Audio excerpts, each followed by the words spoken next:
Hello दोस्तों, आप सभी को मेरा प्यार भरा नमस्कार। आज की विषय वस्तु में हमने भगवान श्री कृष्ण की पूर्ण कहानी जन्म से मृत्यु तक संक्षिप्त में प्रकाशित करने वाले हैं। तो दोस्तों, देरी ना करते हुए वीडियो को प्रारंभ करते हैं। श्री कृष्ण की कथा प्रेम, त्याग और अपार ज्ञान का स्रोत है। श्री कृष्ण हिंदू धर्म के ईश्वर एवं भगवान विष्णु के 8वें अवतार माने जाते हैं। श्याम, गोपाल, केशव, द्वारकाधीश, कन्हैया आदि नामों से लोग इनको जानते हैं। इन्होंने द्वापर युग में श्री कृष्ण का अवतार लिया था। श्री कृष्ण का जन्म बहुत ही कठिन एवं भयानक परिस्थितियों में हुआ था।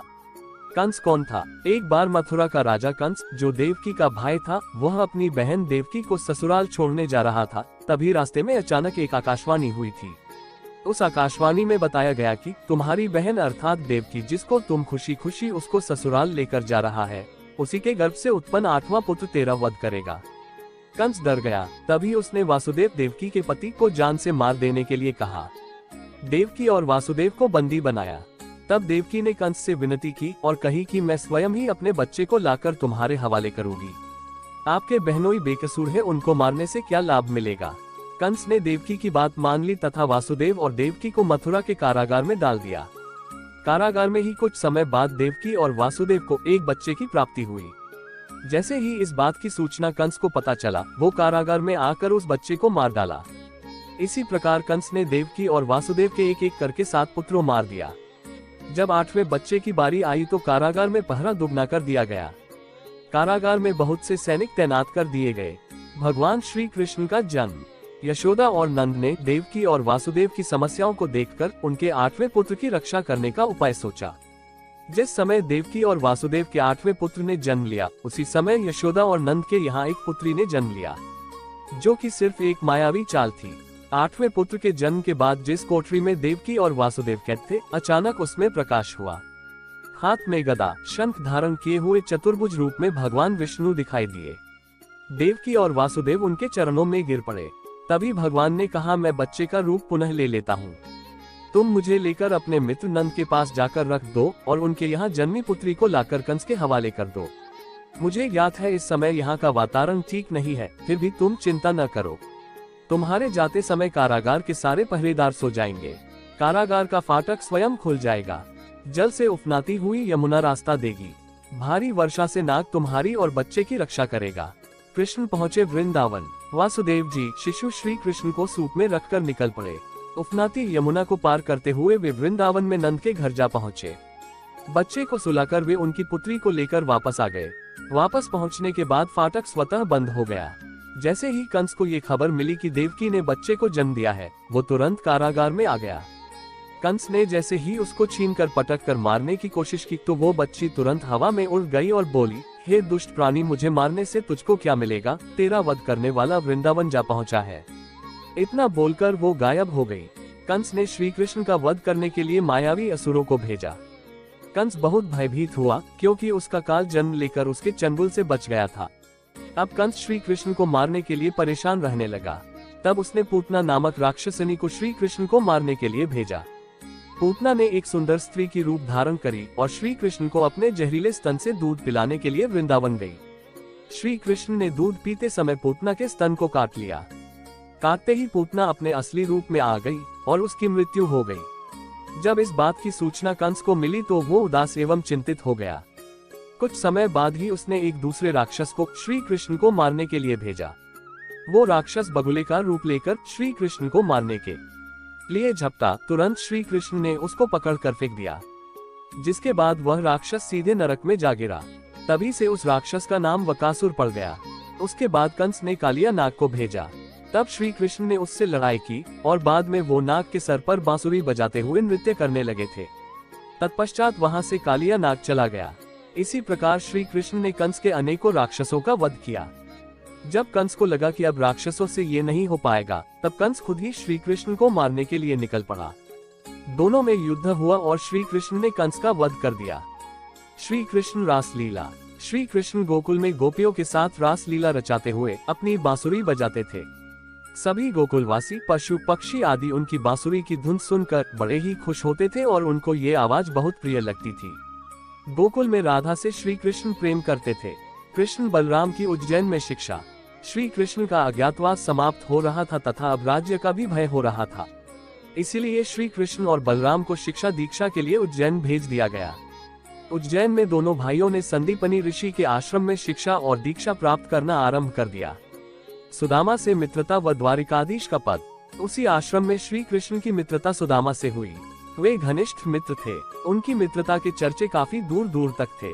शिक्षा दीक्षा के साथ साथ अस्त्र शस्त्र का ज्ञान प्राप्त करके वे वापस आ गए और द्वारिकापुरी के राजा बन गए। श्री कृष्ण और रुक्मिणी का विवाह। मध्य प्रदेश के धार जिले में अमझेरा नामक एक कस्बा है। वहाँ उस समय राजा भीष्मक का राज्य था। उसके 5 पुत्र तथा एक बेहद ही सुंदर पुत्री थी। उसका नाम रुक्मिणी था। वो अपने आप को श्री कृष्ण को समर्पित कर चुकी थी। जब उसको उसकी सखियों द्वारा ये पता चला कि उसका विवाह तय कर दिया गया है, तब रुक्मिणी ने एक वृद्ध ब्राह्मण के हाथों श्री कृष्ण को संदेश भेजवा दिया। जैसे ही यह संदेश श्री कृष्ण को प्राप्त हुआ, वे वहां से तुरंत निकल पड़े। श्री कृष्ण ने आकर रुक्मिणी का अपहरण कर लिया और द्वारिकापुरी ले लाए। श्री कृष्ण का पीछा करते हुए शिशुपाल भी आ गया, जिसका विवाह रुक्मिणी से तय हुआ था। द्वारिकापुरी में दोनों भाइयों श्री कृष्ण और बलराम की सेना तथा शिशुपाल की सेना के साथ भयंकर युद्ध हुआ, जिसमें शिशुपाल की सेना नष्ट हो गई। श्री कृष्ण और रुक्मिणी का विवाह बहुत ही धूमधाम तथा विधि विधान पूर्वक किया गया। श्री कृष्ण की सभी पटरानियों में रुक्मिणी का दर्जा सबसे ऊपर था। महाभारत में कृष्ण बने सारथी तथा श्रीमद् भगवद गीता का ज्ञान। श्री कृष्ण महाभारत के युद्ध में धनुर्धर अर्जुन के रथ के सारथी भी बने थे। श्री कृष्ण ने युद्ध के दौरान अर्जुन को बहुत से उपदेश दिए थे, जो कि अर्जुन को युद्ध लड़ने के लिए बहुत ही सहायक सिद्ध हुए थे। ये उपदेश गीता के उपदेश थे, जो श्री कृष्ण के द्वारा बताए गए थे। यह उपदेश श्रीमद् भगवद गीता के नाम से आज भी विख्यात है। भगवान श्री कृष्ण ने इस युद्ध में बिना हथियार उठाए ही इस युद्ध के परिणाम को सुनिश्चित कर दिया था। महाभारत के इस युद्ध में अधर्म पर धर्म ने विजय प्राप्त करके पांडवों ने अधर्मी दुर्योधन सहित पूरे कौरव वंश का विनाश कर दिया था। दुर्योधन की माता गांधारी अपने पुत्रों की मृत्यु एवं कौरव वंश के विनाश का कारण भगवान श्री कृष्ण को मानती थी। इसीलिए इस युद्ध की समाप्ति के बाद जब भगवान श्री कृष्ण गांधारी को सांत्वना देने के लिए गए थे, तभी अपने पुत्रों के शोक में व्याकुल गांधारी ने क्रोधित होकर श्री कृष्ण को ये श्राप दे दिया कि जिस तरह मेरे कौरव वंश का विनाश आपस में युद्ध करके हुआ है, उसी तरह तुम्हारे भी यदुवंश का विनाश हो जाएगा। इसके बाद श्री कृष्ण द्वारिका नगरी चले आए। दुर्वासा ऋषि का श्राप। महाभारत के युद्ध के लगभग 35 वर्षों के बाद भी द्वारिका बहुत ही शांत और खुशहाल थी।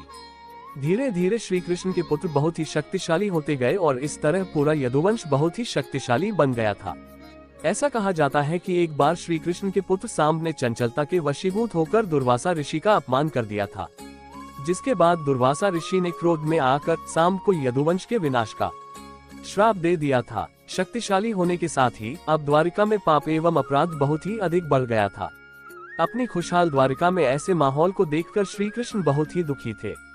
उन्होंने अपनी प्रजा से प्रभास नदी के तट पर जाकर अपने पापों से मुक्ति पाने का सुझाव दिया, जिसके बाद सभी लोग प्रभास नदी के किनारे पर गए।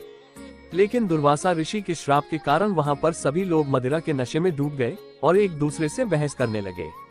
उनके इस बहस ने गृहयुद्ध का रूप ले लिया, जिसने पूरे यदुवंश का नाश कर दिया। श्री कृष्ण की मृत्यु। भागवत पुराण के अनुसार ऐसा माना जाता है कि श्री कृष्ण अपने वंश की विनाश लीला को देखकर बहुत व्यथित थे। अपनी इसी व्यथा के कारण ही वे वन में रहने लगे थे। एक दिन जब वे वन में एक पीपल के पेड़ के नीचे योग निद्रा में विश्राम कर रहे थे, तभी जरा नामक एक शिकारी ने इनके पैर को हिरण समझकर उस पर विषयुक्त बाण से प्रहार कर दिया था। जरा द्वारा चलाया गया ये बाण ने श्री कृष्ण के पैर के तलुवे को भेद दिया था। विषयुक्त बाण के इसी भेदन को बहाना बनाकर श्री कृष्ण ने अपने देह रूप को त्याग दिया और नारायण रूप में बैकुंठ धाम में विराजमान हो गए। देह रूप को त्यागने के साथ ही श्री कृष्ण के द्वारा बसाई हुई द्वारिका नगरी भी समुद्र में समा गई थी। जी दोस्तों, मुझे उम्मीद है कि आज की ये वीडियो आप लोगों को पसंद आई होगी, क्योंकि मन मोह लेने वाले मोहनलाल की कथाओं से आनंद ना मिले ऐसी नौबत आ ही नहीं सकता। अगर वीडियो पसंद आई हो तो कृपया लाइक, शेयर और कमेंट के साथ साथ हमारे चैनल को सब्सक्राइब भी जरूर करें। वीडियो को अंत तक देखने के लिए बहुत बहुत धन्यवाद। फिर मिलेंगे अगली वीडियो में ऐसी ही कुछ नई प्रसंगों को लेकर। तब तक आप सभी बिल्कुल खुश और सुरक्षित रहिए। जय श्री कृष्ण। राधे राधे कृष्ण।